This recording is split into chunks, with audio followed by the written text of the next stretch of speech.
Ladies and gentlemen, please welcome to the stage Ambassador Paula Dobriansky, Senior Fellow at Harvard University Belfer Center for Science and International Affairs, former Undersecretary of State for Global Affairs, and member of Concordia's Leadership Council, and Her Highness, Her Royal Highness, Princess Lamia Al Saud, Secretary General and member of the Board of Trustees for Alwaleed Philanthropies.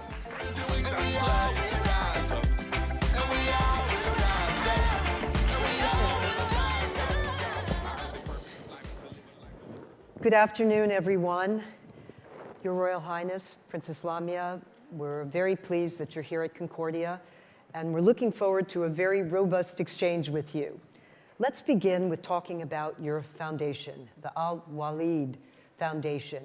Tell us a bit about its goals, its objectives, and maybe a little bit about its history, its founding. And welcome.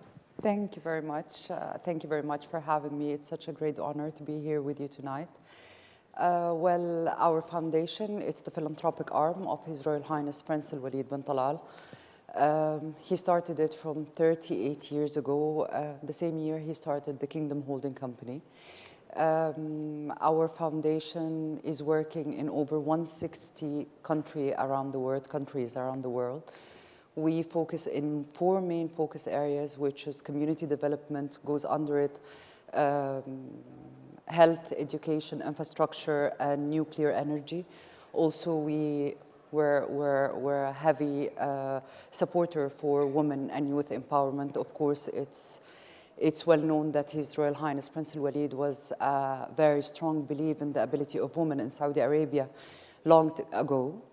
Also, we do respond in disaster relief, and we provide vital disaster relief in time of crisis, whether it's man-made or a natural disaster. And we have a very unique area of focus, which is bridging gaps between culture and promote for cultural understanding, acceptance, and tolerance. And we do this via our 6 centers around the world, which is in Edinburgh University, Harvard University, Georgetown, American University of Egypt, of Cairo, and His Royal Highness as well is a very strong believer of the effect of art and heritage, and that's why we collaborated with the Louvre Museum, and we established the Art Islamic Center, and also we just finalized with our partner in Berlin Museum to establish and renovate the Art Islamic Center. So this is a small brief about what we're doing. You also have a number of partnerships that you have forged, and we're here in New York, and it's United Nations General Assembly Week, and so I believe with UNICEF you have a partnership, and tell us a little bit about that. I know that you've also worked with the Gates Foundation, and also another area among a number of areas that, as you described, you're in, you also have done work in the field of violence against women. Tell us a little bit about some of your partnerships that you have with other institutions or organizations. So in regards of the UNICEF, His Royal Highness committed to eradicate measles and rubella around the world, and that was announced in 2016, and it was a great contribution from His Highness after contributing with the Gates in eradicating polio as well. Our portfolio from a perspective of vaccination, it's almost full, so we did eradication and vaccination in regards of the neglected disease, the tropical disease. We did a lot of work as well with the Gates from a perspective of the polio and vaccination, and also we are a partner with the Gates in the breakthrough energy, which is providing solution for nuclear energy around the world. We have a very exciting announcement with the UN Women. Hopefully, inshallah, it's tomorrow. It's going to be announced. I cannot say anything about it, but it's going to be announced tomorrow with the UN Women in an international level and also in a national level in Saudi Arabia. And it's going to be for the first time UN Women enter Saudi Arabia from a perspective of survey and data. In fact, you're holding a special press conference on this topic. Yes, yes. I'm very glad. We're very pleased of all of the development and the reforming that supports women's rights in Saudi Arabia. In regards of supporting women and our work locally and globally, Actually, we're very active on ground in Saudi Arabia from perspective of supporting women. So we have a lot of initiatives in regards of legal rights. We launched in 2013 an initiative called Wa'ya, which is creating awareness about women legal rights. We create a lot, we supported and we provide a lot of legal assistance for women. We almost 500 female lawyers were graduated from this initiative. We just last week announced a very interesting initiative. We were, I'm honored to head the first philanthropic institute that respond to the lifting ban on driving, on women driving. So we had an initiative with Kareem, which is a leading hailing car app in Saudi Arabia and in our part of the world. And we trained almost 100 ladies. And almost 10 of them, they already took their cars and they're on the street now. And honestly, believe me, Ambassador, it was, for me personally, it was a great shock, because when I talked to those girls and I told them, you're not afraid, you just, it's almost less than a year. And you're not afraid to go out on the street and take random people, and they were very, very excited. But no, we're excited, and you know what, this is our life, we want to live it. So I'm very glad and I'm honored to be part of that. Thanks God. Well, let me pick up on that. And in fact, thinking about the time of the announcement of the lifting of the ban in Saudi Arabia was really virtually to the date. I think it was June 24 of this year, and so it's the 3-month anniversary. Yes. Literally it was yesterday. Yes. Yes. So let me ask you a very direct question, because many of us followed with great interest about these developments. And I think on one hand, we were very euphoric about the changes that, had taken place and the opportunity afforded women to make that choice. But at the same time, I think we would want to know, what was this issue with the arrest of the activists who, it was indicated, were for some time pushing this issue. And what can you say to that? I mean, the women who, I think there were 11, maybe even some more, who were arrested. What's the reason for that? Well, honestly, I cannot talk on behalf of the Saudi government. I'm here to present the AP, but at the end of the day, what I know that our country is going through a great reform under, of course, His Majesty King Salman and His Royal Highness, the Crown Prince Mohammed bin Salman.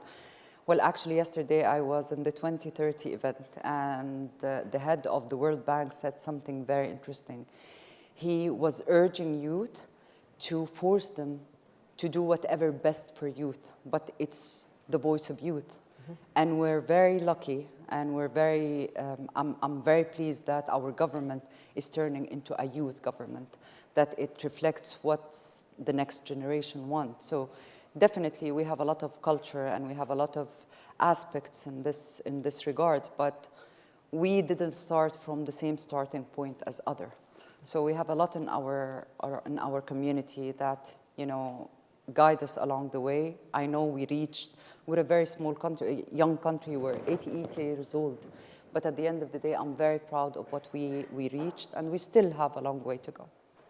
Well, also on the driving issue, tell us a little bit more about the opportunities, because also I understand that one has to pay for the opportunity. How do you equalize that? How do you give women? Is that something that your foundation may be involved in or is involved in, and working with Kareem, as you mentioned? Exactly, that's what we're doing. We're providing training, we're finalizing all the, the logistics, the documentation, everything for them to be ready to be on the street with it's their license, their, the driving training and everything. So, and it's not that big of amount, to be very honest, to have your license.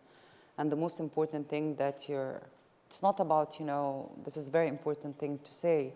It's not about the lifting ban of the driving. It's about giving women the choice. So you have the choice whether to drive your car, you have the choice to have your driver drive your car. It's you as independent person. You have the choice in the morning, whatever you want to do. You want to take a taxi, you want to go with your car. It's that feeling which is incredible feeling to feel. I know for all of you, for almost like a lot of the ladies in the room, it's something normal for you every day. But for us, it was such a breakthrough, and it was something make us feel a complete different people 3 months ago. Also, I understand one of your favorite programs is the Hero to Hero campaign. Yes. And by the way the initiative has been described is kind of, all right, for a female to essentially say, okay, I'm going to take the jump, the leap forward, and in, you know, some particular area. Yeah. And again, it has to do with choice. Maybe tell us a bit about that campaign, why it's your favorite, and maybe give an example of where there's been another leap forward. What we try to do with the Hero Next to Hero campaign is, you know what, we don't have to be fighting with men. I think we're together in this globe and this world, and there is a lot of great men, such as my brother, such as His Royal Highness Prince Alwaleed. They supported women because they believe in us. So I cannot segment all men that they're the enemy, they're trying to break us, and all, you know, the narrative that we all heard about. I think men did a great job in supporting women in various areas. For example, His Royal Highness Prince Alwaleed, he trusted, by the way, where the foundation is run by 10 Saudi capable ladies that's working in over 160 countries around the world. We're working, our project, it's almost a 70 project. We're dealing with over 85 partners around the world. So he trusted us, 10 ladies, and also, of course, I don't know if you know about that, he actually did a giving pledge with a $32 billion, and it is going back to the foundation in doing good. So this is something that I have to recognize, and I have to say, you know what, there is a lot of good men in this world, and there is a lot of bad women as well. So the Hero Next to Hero campaign, it was really, we wanted to say thank you for whoever supported us, if it's man or woman. And we want the new generation not to have this attitude toward men that they are enemies. They're not. They're trying to help, but sometimes the culture, the understanding, the heritage, the religion have a very strong aspect on how you create a relation with a woman or a female. Mm-hmm. There are a number of reforms underway in Saudi Arabia. And again, I'm sure in this audience and beyond, many of us are reading it with very rapt attention and following and what may be next. If you had a wish, what would you wish for, you know, maybe a next movement forward? Is there something that you can say or share with us? Or maybe that the foundation itself is doing and trying to advance? Well, actually, you know what? I believe that we still have a very long way to go. Very long way to go. Of course, in the mind of everyone sitting here, it's the guardianship. And I need to clarify something about guardianship. Now, it's a very strong signal from the government that you are free to go and get out your license without the approval of your guardian. That's a very strong signal from our government that it's only the first step, and next step will be a much stronger step in favor of women.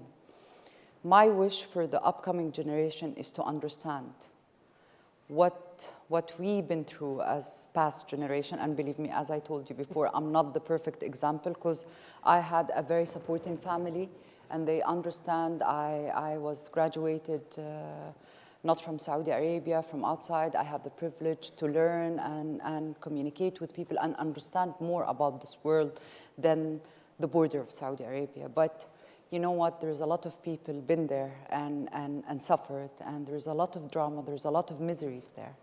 And the next generation who's coming, whether it's men or boys or girls, they need to know the amount of responsibility and the amount of dedication they have to give back to this country, because we've been through a lot yet. We're a very young country, but we're over the 70% youth.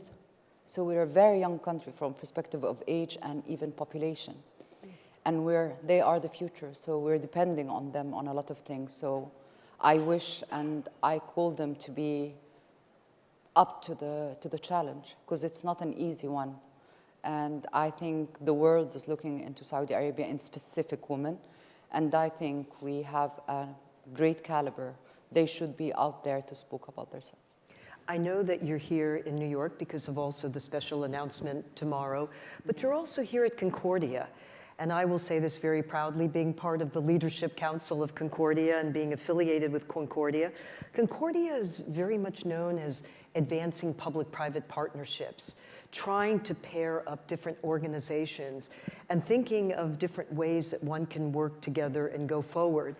And, you know, sitting here and thinking about our audience and where people are from, and they're from not just here in the United States, but from across the globe. You know, what would be your message to them, and thinking about what you are trying to achieve and how maybe they can also be part of that effort, potentially? I would ask you to do one thing.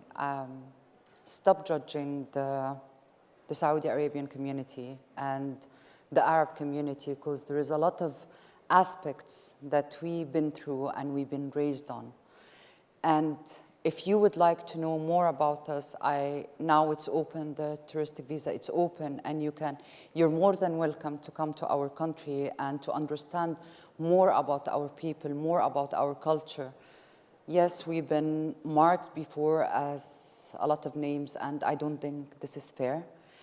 And I believe it was our mistake in specific as Saudi women, because we weren't like open for media. We were really horrified of media because we've been framed in a way or another that we're not doing anything, we're strained. And you know what, in a way or another before, we had a lot of aspects that make us free in a way. So I'll just give a small example from a perspective of wages and salaries and the differentiation between men and women by law in Saudi Arabia long ago.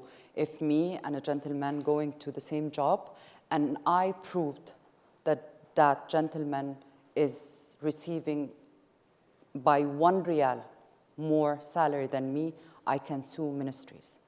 So I know that from a gender equality, there's a lot of work that needs to do in Saudi Arabia, but also we had a lot of privileges. And putting in mind the Saudi community, the tradition, the tribal aspect of the story, you would see that we did a great job from a perspective of women and men. The understanding, the changing the mindset, accepting others, we are used to do that. We're not that close of a community. We would welcome you and welcome other people. I think a lot of companies, a lot of entities entered Saudi Arabia lately, and believe it or not, they were shocked. And they said, no, this is not what we heard about. 2 years ago or 1 year ago, in the beginning of up to 2017, we did the first conference in regards of the revolving role of Saudi women, and all our partners, I'm talking about over 50 partners around the world, from Europe, States, Far East, North Africa. They came and they were, you know what, we're sorry that was the concept about the Saudi people, and that was the concept about this country. We have a beautiful country. I would love every one of you to come to our country and just see it and build your own judgment. Put aside the media, with all my respect. Well, Your Royal Highness, first of all, thank you for coming today. Thank you. And we're looking forward to hearing about the announcement tomorrow. Yes. With the United Nations. Yes. And also, thank you for your candidness. You've emphasized the importance of generation and change, and we are watching very closely and want to be engaged in that process and of change, and welcome it. So thank you for coming today, and please join me in thanking Your Royal Highness. Thank you. Thank you.